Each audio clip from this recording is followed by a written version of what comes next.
Well, hello again. Welcome again to another episode of Down to Earth, but Heavenly Minded. I'm your host, Risch, and today on Internet Radio, we're going to be looking at a series of papers that were entitled Current Issues. At the time they were writing, they probably were current. I'm not sure when some of these were written, but to say that all these were written by Daniel C. Stanton, and we are going to go through 33 of these papers, and I've combined some of them. Like this first one is three papers that were written, and I will divide them up in segments. And with that said, let's just listen to them.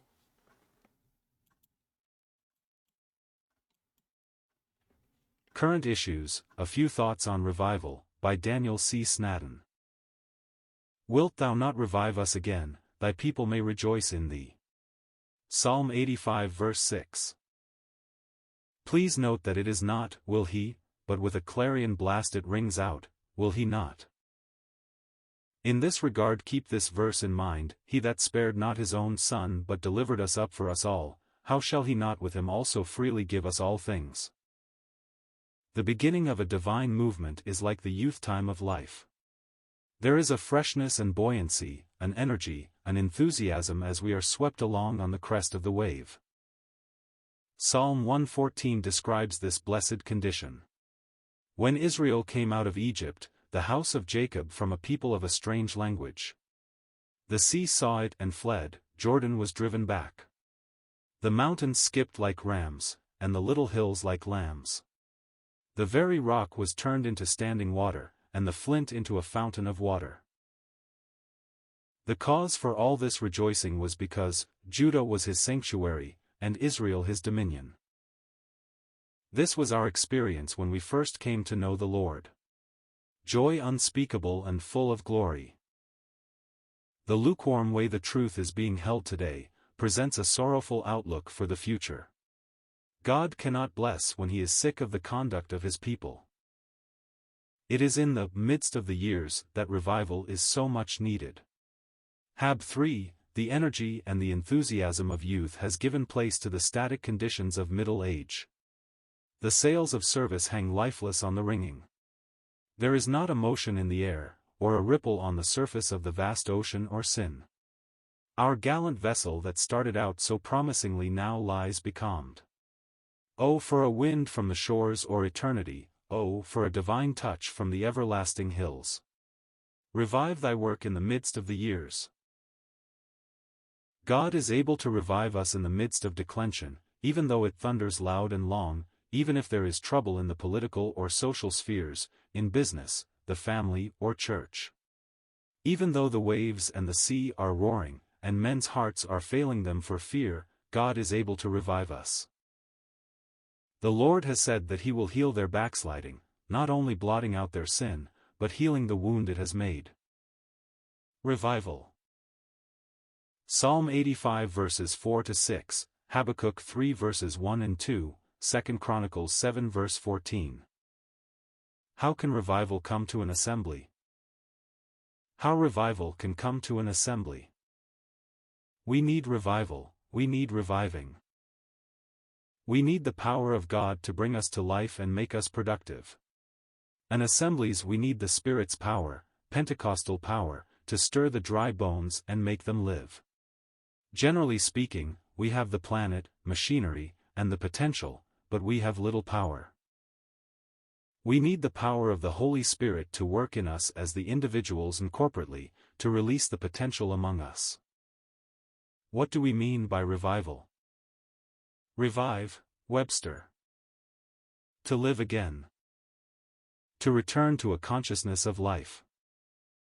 To become active and flourishing again. To restore from a depressed, inactive state, to bring back. To renew in mind and in spirit. Humble. Spirit of submission, submission to the Word of God.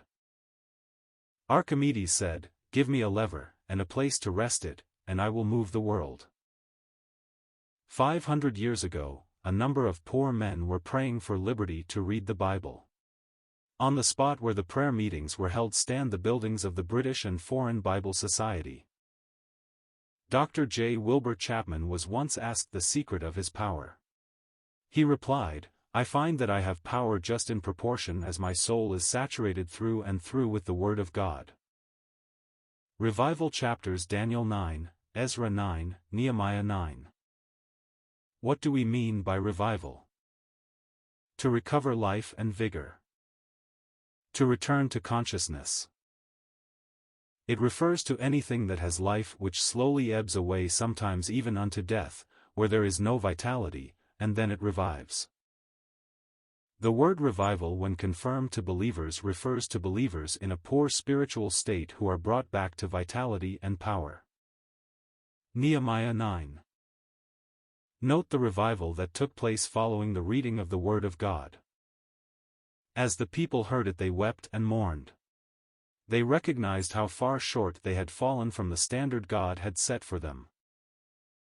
There can be no revival apart from a return to the Word of God. We need to pay more attention to the teaching of the Word of God rather than to methods, sentiment, emotional appeals, and hires, which is not necessarily a sign of revival. How can revival come to an assembly or individual? Before we can experience God's fullest blessing, an individual or church's assembly must meet the conditions which God has laid down in His Word. In every phase of life there are certain basic which must be met before we can expect God's blessing.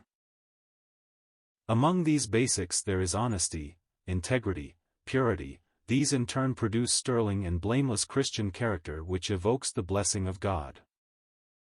Spiritual revival is no exception to this rule. When God's conditions are met, then revival will surely come. Longing to see revival, making detailed and elaborate plans, preparing long and earnestly for it, it is no guarantee that God will grant it. It is absolutely useless to cry to God for revival if we as individuals, or as a local church, are not right with God. We must ask ourselves, is my heart pure? Are my hands clean? Psalm 24. The way to revival is paved with stringent, but clear spiritual laws. These laws were first laid out in one verse of Scripture, 500 BC, and they have never been modified nor changed. If my people who are called by my name, shall humble themselves, and pray, and seek my face, and turn from their wicked ways, then I will hear from heaven and will forgive their sins and will heal their land. Penitent, crushed, broken, confession, repentance, submissive, free from pride or shortcomings. The first step on the way to revival and blessing is that we humble ourselves, showing a consciousness of one's defeats or shortcomings. Hezekiah humbled himself from the pride of his heart. Manasseh, in his afflictions, humbled himself greatly before God. Josiah, God blessed Josiah because his heart was tender and he humbled himself before God. These three men were the leaders of one of the greatest revivals in Israel's history. 2 Chronicles 32-34. The mighty power of God shook these remote islands, as these simple fisher folk called a fast and a solemn assembly in deep humility. They waited upon God with tear-stained faces, with broken hearts. Despite physical fatigue, they continued in long and painful travail, humbly asking God to save their fellow man. These humbled believers had a burning vision for the Hebrides and a burdened passion for lost souls. God answered with a mighty revival. This humbleness entails a total abandonment of self and a complete surrender to the will of God. The second condition for revival is prayer. Hebrides revival. Humility is first, prayer is second. Power of prayer. The spiritual attitudes of humility and prayer will move the hand of Him who rules the universe. To love God, etc. Love our neighbor. To love the Lord, to love one another, forgive one another, to be united in prayer. What we need to bring about revival is for those in fellowship to covenant with God and one another to uphold the preacher as he presents the gospel. Acts 2. When God's people are right with him and his servants are right with him, the word will flow towards men irresistibly, the gates of hell shall not prevail against it. Having said this, we must conclude, our prayers are ineffective because of our spiritual condition. Example of humility and prayer. Ephesians 3 verse 20. Leah had 4 laughing children around her. Barren Rachel was mocked by men and despised by the women. Rachel's eyes were red from weeping, her hair was disheveled and her voice hoarse with groaning and agonizing in prayer. She came to Jacob in her humiliation and despair. She cried with a desperate cry, "Give me children or I die." Such a dejected, disconsolate and errant prayer tore Jacob's heart apart. God intervened and opened Rachel's womb, and through her, God blessed and saved the nation through Joseph. Hannah, sobbing in the sanctuary, poured out of her soul, and received her answers in Samuel, prophet of Israel. From Pentecost until now there has not been a spiritual awakening in the land which has not begun in prayer. No movement has continued to prosper after such effectual prayer has declined. Prayer is the slender nerve that moves the muscles of omnipotence.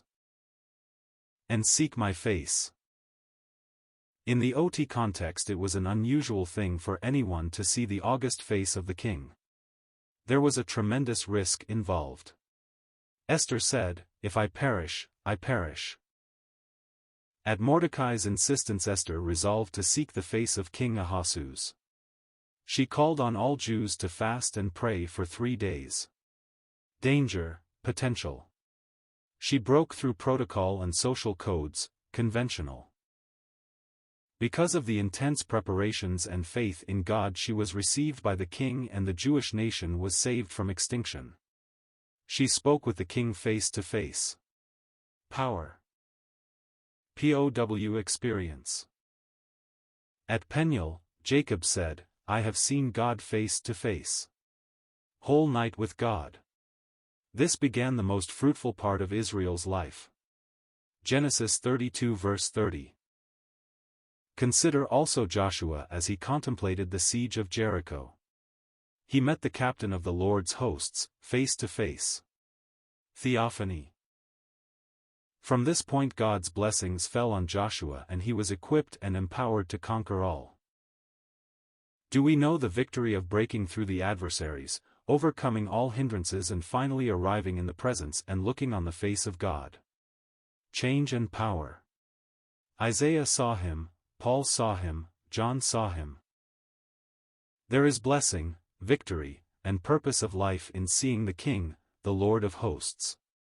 See Isaiah vision in Isaiah 6. 1, verse 3. There was the revelation of the Lord. Holy, holy, holy is the Lord of hosts.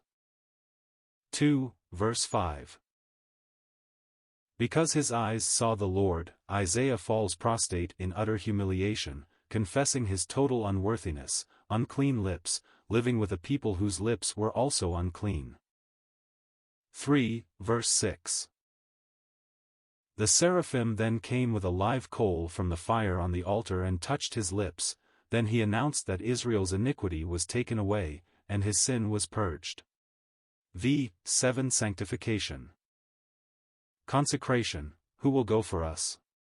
Here I am, send me. The command, go and tell this people, etc. In each of these instances where the Lord was seen by an individual was a release of divine power, there was a new life directive, and there was blessing hitherto unknown. Vision of fields white unto harvest. Passion for souls. At this time may we strive to see God's face. Left first love, lukewarmness. And turn from their wicked ways. Fourthly, pride, unbelief. Form of godliness, coldness of heart. Backsliding, hypocrisy, murmuring. The fourth essential for revival is that we turn away from our wicked ways. Many of God's dear children engage in some form of prayer, read the Word daily, endeavor to find God's way for their life, yet cling to some sin, or habit, or feeling while prevent renewal and revival. Demas. Castaway. The seriousness of sin, Miriam. Sin in the assembly. Achan. The psalmist says, "If I regard iniquity in my heart, the Lord will not hear me." Psalm 66 verse 19. The writer to the Hebrews says, "Follow holiness, without which no man can see the Lord." Our lives must be cleansed before divine blessing and power can flow and revival can come. Lay the axe to the root of the tree. Sin must be dealt with ruthlessly. Secret sins, enslaving habits, the sin that doth so easily ensnare must be crucified before he can send revival. We must humble ourselves, pray the effectual, fervent prayer, seek God's face, and turn from sin. The preciousness and authority of the Scriptures. Pre-tribulation. The hidden truths of the rapture of the Church. The frequency of the Lord's Supper. The covering of sisters' heads in church meetings. Prayer meetings, Bible study. Matthew 18 verse 4, "Whoever humbles himself like this child is the greatest in the kingdom of heaven." Matthew 23 verse 17, "Whoever exalts himself will be humbled, and whoever humbles himself will be exalted." 1 Peter 5 verse 6, "Humble yourselves under God's mighty hand, that he may lift you up in due time." O Lord, revive thy work in the midst of years. Make